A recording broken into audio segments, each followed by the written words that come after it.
All right, so this is the first time Michelle and I are getting together talking about um, the Zoom chat formatter, hopefully open source, crowdsourced um, tool for people to take a Zoom chat, which is kind of ugly text file, paste it in a text box, hit a button, and then it'll have several formatting options to get it the way they more legible. And one other tool has it to where that we may be bringing some of the functionality in is extracting all the links that people paste in there. Is that description pretty good, Michelle? Does that make sense? Yeah, that makes complete sense. Okay. It's a nice small little project. We'll see. Estimates are always wrong. Sometimes they're useful. Yeah. I meant to ask you beforehand, although I guess it's okay to do it on a recording. What is your GitHub account? I It's assume. just Michelle Nicole Phillips. Okay. Where's the invite? This is going to be really boring for people to watch, but that's okay. They should watch it at 2x anyways. And no one Well, you're also watches teaching them. people how to do invites on GitHub now too. Right. But no one's ever gonna watch it except, a decade later. What was Michelle doing before she got famous? And they'll find this on Twitter. And now I've completely forgot. It's probably just on the main page. No. Manage access. Right there, the words. I'm trying to do too many things at once. Invite Michelle Nicole. Yeah, Nicole. Phillips is my last name. Here I am. There we go. Yep. Awesome. All right. So you should then have access. And like I mentioned offline, we'll make this all public, and you can, hopefully link to it from your LinkedIn and stuff to kind of show something that you've collaborated with someone else. And then hopefully we'll also get paid.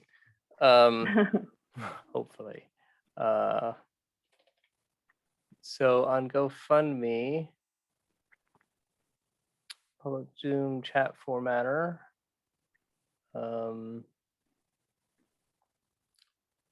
So this is the ugly Zoom chat, and then some of the features. I wish they'd stop. Some of the features showing links only, remove timestamps, because they all begin with this big old timestamp and from, and then the name.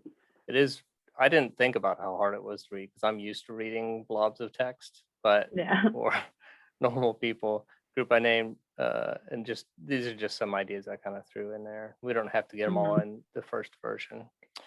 And then on the Zoom chat, I went into a little bit more about requirements. I started doing them in the standard story format. I'm forgetting the technical term, but as a blank, I want to blank. And I just put them in the order I thought of them. These are not necessarily the order we'll do them yet. So as I couldn't figure out what to call this person, but it's a semi-technical person that might be calling something from an API. It may not be a developer because a lot of people are using Airtable and stuff like this to import data. And actually the guy who kind of said he wanted to do that, and the guy who donated $50 already, said that he wants to call it either from Airtable or another no-code program called Bubble. So he'll make something that pulls the chats out of Zoom, and then he'll send it to an API point. And actually, someone's already built that piece. So Pete Kaminsky built an API that he's going to be using to pull the links out. We may add some additional functionality to that. And I'll show you that in a second because we're going to look at that a little bit. Then after funding, as a browser, I want to be able to download the web page and use it locally.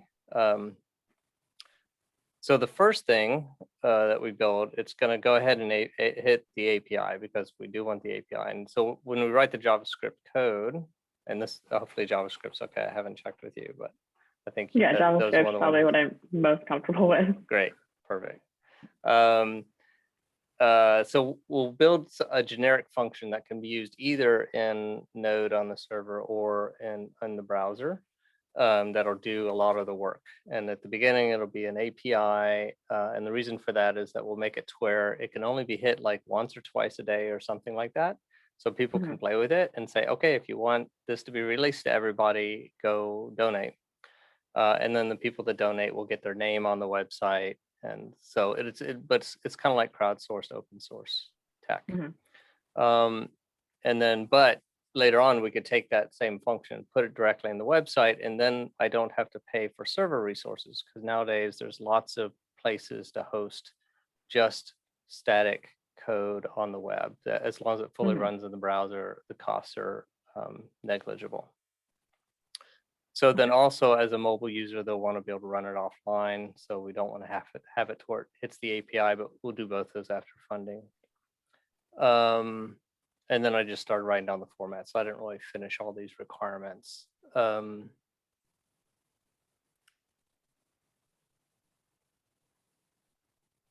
Yeah. So I was just kind of jotting down ideas. So here's a link to the crowdfunding site. And then here's an existing API, and this is all open source. So this is Peter Kaminsky's Zoom chatter, and it's a Python script that just strips out, and it's an API endpoint, so it's using Flask. So anyone, once it's loaded somewhere, someone can hit the endpoint, send them a blob of text that's a Zoom chat, and it'll extract all the URLs out of it and return them back. And I haven't looked to see how it runs. He's going to have this live in the next couple of days, and Vincent is going to be using it. But during the kind of the discussion of all this, there were some other features that we thought would be nice, and I thought it'd be better in JavaScript on the front end. So the whole pulling out text, even though that's the first one, pulling out URLs, even though that's the first one in the list, that's not important to do because Peter's already kind of has that covered. But I thought it might be interesting to look to see how he wrote the code to extract the links, because in our HTML, we'd like to probably highlight the links and have them clickable. So at some point, we'll want to do that. Wow, that's not much code at all, is it?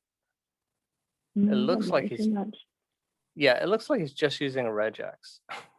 Have you probably haven't played with regular expressions yet, have you? I started this week with it. I had a technical assessment I did online.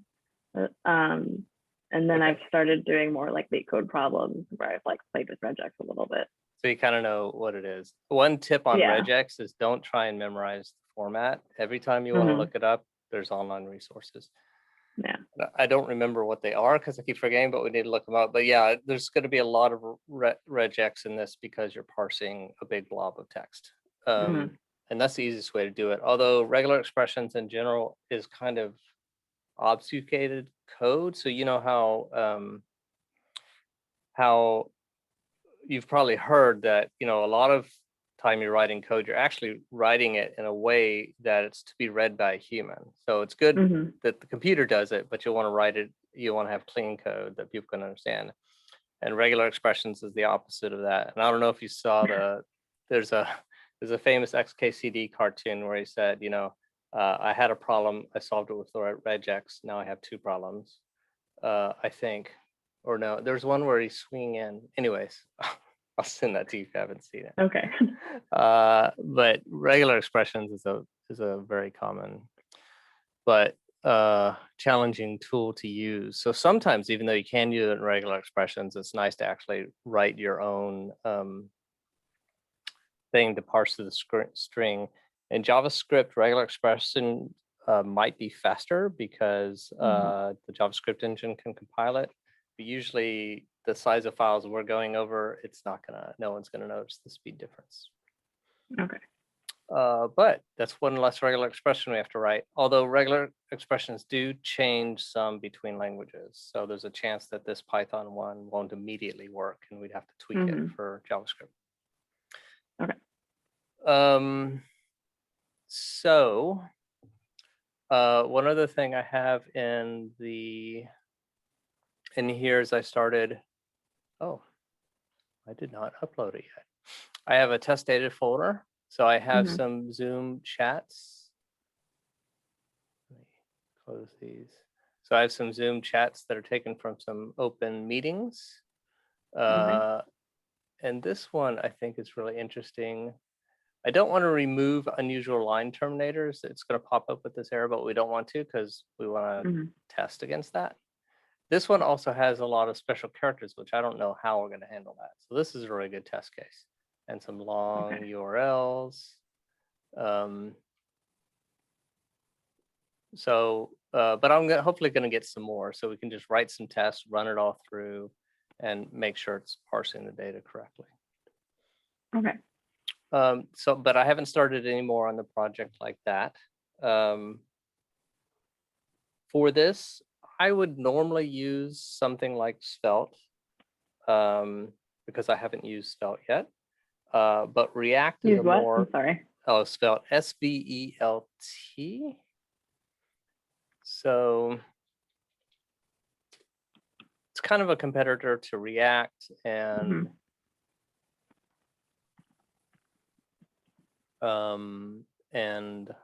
Angular. Now, what's interesting about Svelte is that it actually does a lot of pre-compiling on your computer. So what the code you actually send to the client is often a lot smaller than anything, because you're not actually sending, there's some helper scripts, but you're not sending a whole framework every time someone wants to open it. So for just like little islands of functionality on a website, Svelte would be really good.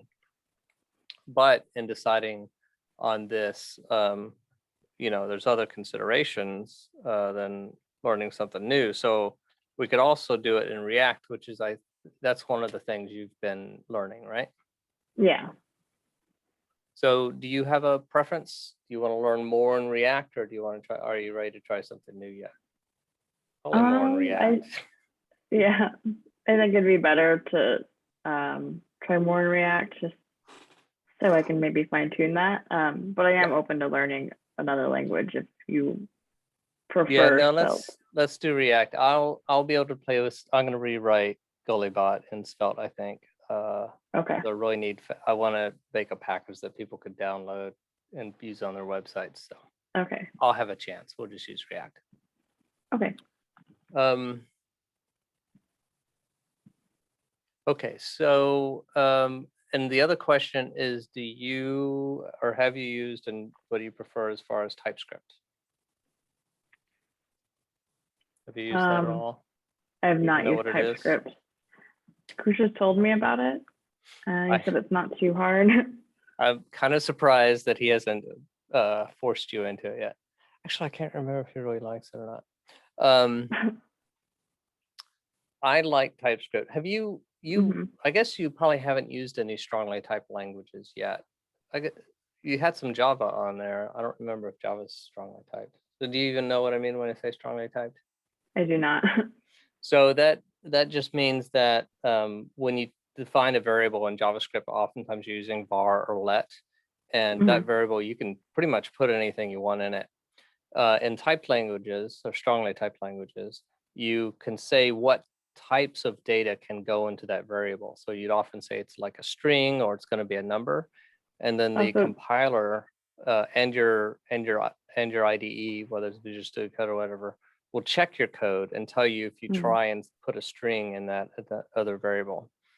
So it takes more characters to write out because you're being more explicit, but it saves time later on when you're making changes and updating the code. So Java is like that when you're defining your variables. You have to say if it's an int or a double or a boolean or a string. Is that what you're talking about?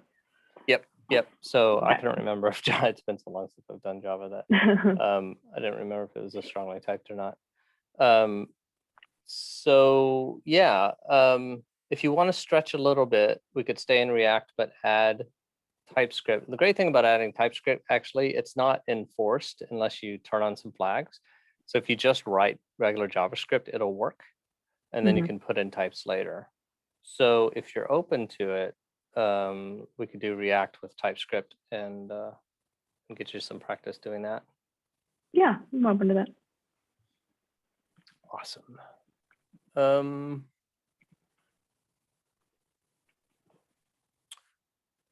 So I wanted to also kind of chat about my thought of how to parse this. I don't know how much string kind of manipulation have you done in your learning? Have you had to parse data out of a file like this yet?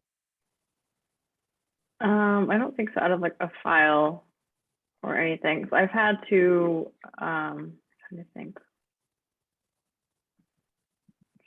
But not a lot that it's like old hat to you. So Yeah, not a lot. see, I was thinking the way I was thinking about parsing this is I would say I would probably do a regex actually, and I would search for this beginning because this is pretty consistent. So I'd say 2 numbers with a colon, 2 numbers, colon, 2 numbers, and then a space, and then the exact phrase from, and even with the capital F, space, and then any number of characters, and then space, 2 space, and then I don't know if we want to just capture the everyone. I guess not, because some people may want it, and then unlimited characters, and then space, colon, space. So that'd be like the thing we're looking for, and that'll give us an idea where each comment starts. Now, I almost made a mistake because I just realized this when I was thinking about it. I would look for a carriage return just before it, because there's usually the end of this line. But I just realized on the first line, you're not going to have that. Yeah. So I would have always missed the first line. But I think it's sufficient to just do that. So I don't know. So you could, I think it would be easiest to build that in regex. I mean, it's still going to be hard. That's a hard one to build. And I wish I remembered which regex builder I found was the best. I can't remember if it's regex 101 or maybe it is this regexer. I can recognize it. See, these both look very similar. They do.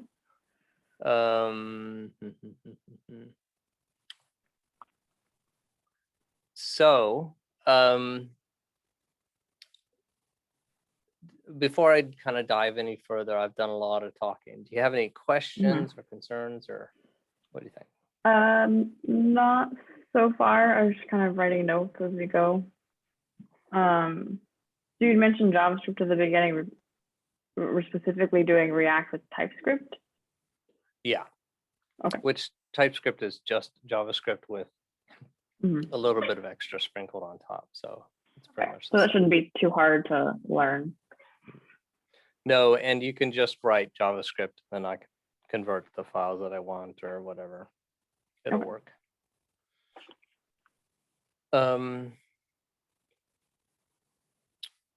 Yeah. So kind of the next kind of 2 tasks that I think we need to do is, one, someone needs to figure out how to do this regular expression. And then someone I think needs to set up the development environment. I mean, I started a GitHub and everything, but we need to actually run the React starter script, which actually I don't even remember what it is. Now they have one for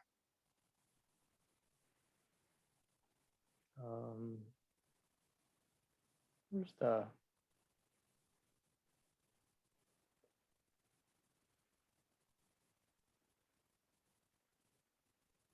they don't have the tutorials don't. They should have the initial step that tells you to init. I think when I did my website, I had like the starter script for React, and I think, oh, maybe that's it.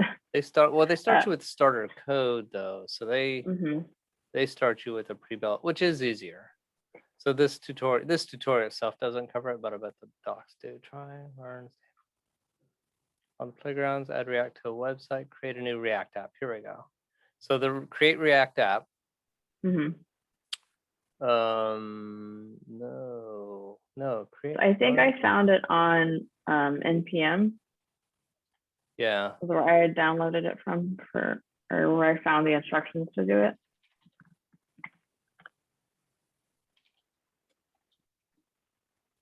Yeah, on NPM. I think it was just create a new React Oh, app. I might also look at this. But yes, on NPM is great. So NPX create React app, my app. Now they have so we would run that as usual, and I never ever. There's a script to like break because you can get React updates to that, and there's like an export or something like that. I never ever do that. I always try and find a way to not do that. There's a TypeScript version built into it. So the only difference from what you would have done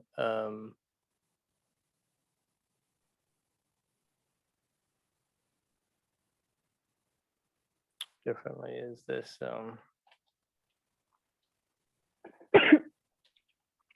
Is to add a TypeScript.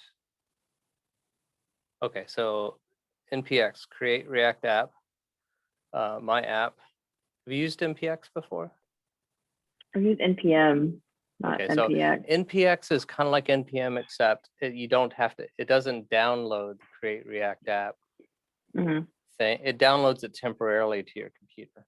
So instead of doing NPM and then, installing it locally on your computer, you can use just NPX. It's a little shortcut. So yeah, NPX create React app, and then we name the app, and I guess we're gonna name the app, and I'm open to change, is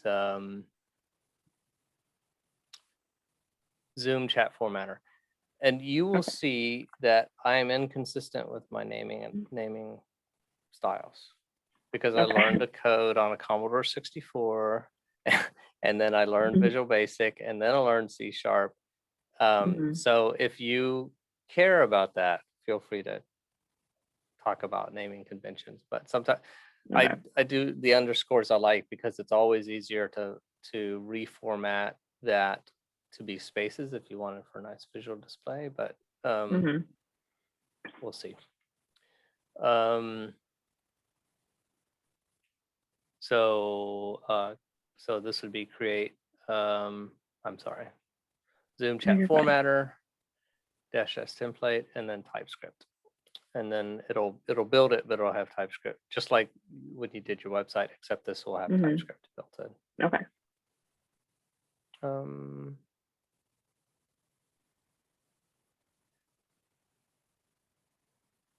We might do I'm more familiar with NPM than Yarn, so we might do after that template TypeScript, put the -- use NPM. And I guess I'm telling you all this because I was going to assign you the task of starting the thing, starting the app, and then either you can take a crack at that regex, or actually, yeah, I don't know. I'm kind of ready to dig my teeth into that. I've done a lot of regex, and it can be mind bending. So you might time box it to 10 to 20 minutes. Although it would take me longer than that to do it. That's all my experience. I don't know. Just if it becomes too crazy, don't worry about it. But what I suggest do on these websites is you grab a snippet of this and paste it in, and then you can play with the test string. Yeah. So what can we do? So yeah, like it's finding all the Peters in there.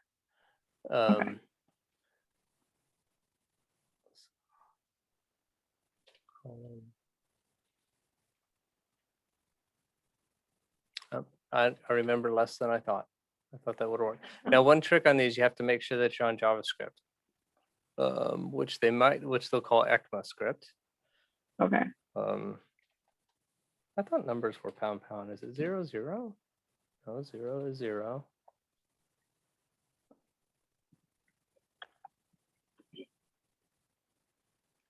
Single number, any digit, D, lowercase d, because that makes sense. I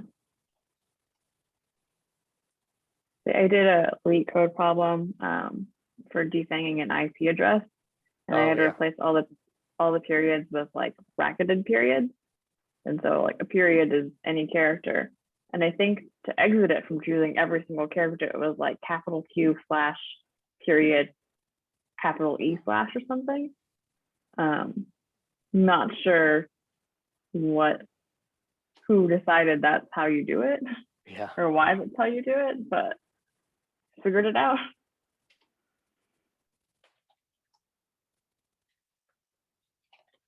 So like that's the start of it. Oh, and look at that. They have 2 spaces between that and the name. Oh, And then you would want to do capture. Anyways. Yeah. So the 2 tasks is start the app and do that. And then, you can start the app and there's tons of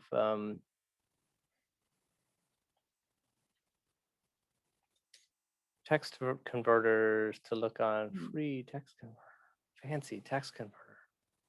So we would just build something like this with the text box where you type in, or you already paste in whatever you want, and then you'd have a submit button. We wouldn't have ours dynamically generating like this.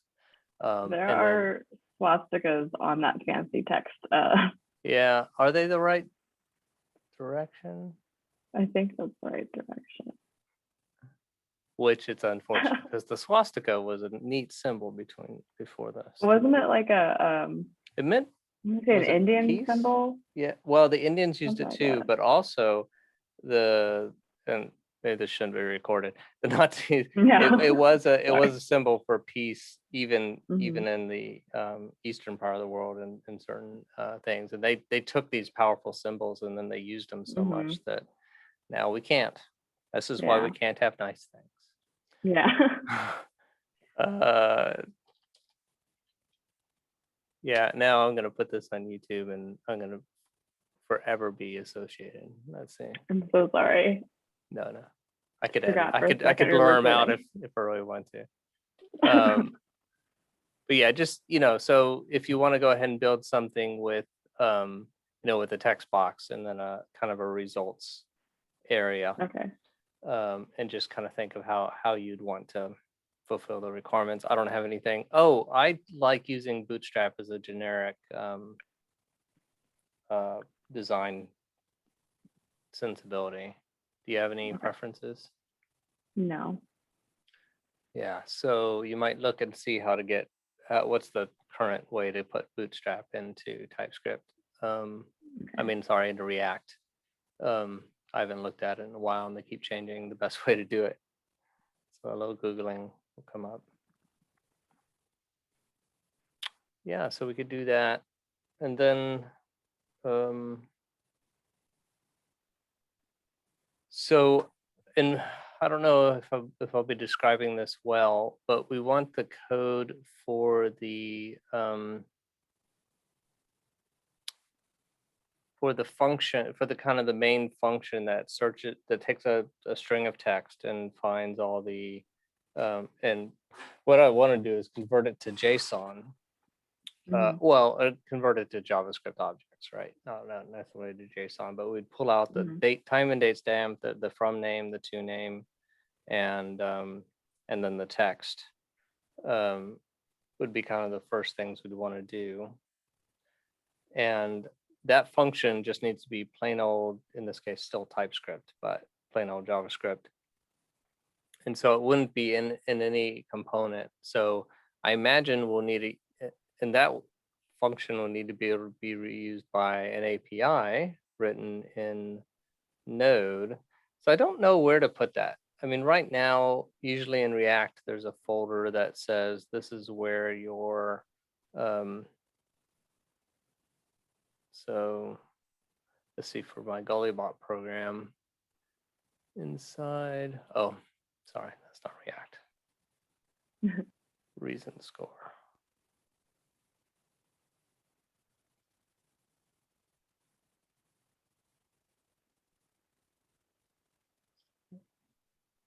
That's not React. I know I have some React in here somewhere.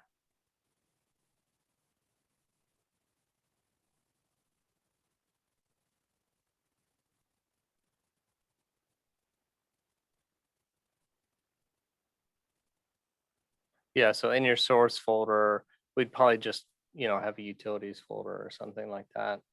But Okay. we may eventually want to move that function out to the root somewhere and then, have a React section and then have a kind of a non-React, a node server function in there, but we'll figure that all out later. For Okay. now, you can just put it in the utilities folder. Or actually, if it's the only thing in there, it can just be in that source code as a lone little file. It's not. We can always refactor. Yeah. So whichever, I guess we should kind of divvy up tasks. So and I'd like you to go ahead and kind of track your time. Okay. So it'd be nice for us to know when we're done with this project, did you and I actually make a decent hourly rate Yeah. based on the $500? So if I keep doing projects like this where we just kind of throw something out there and if people want to pay for it, then we build it. I just want to get a good idea of what's going on and make sure you get a reasonable rate for that. Okay. So cool. Yeah, if you want to start the site, play and see if you can do the regex. If you want to start on the function as well, how often, I don't know how much time you have to dedicate to this and how often you want to meet. Do you have a preference? I am pretty open with time right now. So It I might mean, I be can good to spend a have lot of time on this. We might go ahead and do a daily scrum in that case. Okay. So how about if I send you an appointment? What time of the morning are you functioning normally? Probably around maybe like 10:30 or 11 right now. Let's see. But I get up as early as 9. It kind of just takes me more time to, wake up, let the coffee hit you. Yeah. Let's do it. I have a couple morning meetings. Mhm. Let's actually do. We have to move it around. I don't think I have a spot that's available on all days, but I'm sure it's not that I'm big a fine deal. moving it. Yeah. Let's just start off at 11:30. And I may have to do every other day at some point, just because I Okay. don't spend that much time. But That's fine. but we'll see how it goes. But we'll put something in for tomorrow. That way you can play around some, and then we can get together and make sure you're not sitting around twiddling your thumbs. Cool. Let's see. So yeah, I'll send you an invite. Yeah. So I think that's basically it. And I did tons of talking. So so feel free if you want to just get cracking, or if you have any other questions or thoughts or anything. I don't think I have any questions. If I think of anything, I can ask you tomorrow. Yeah, that's true. Top 3.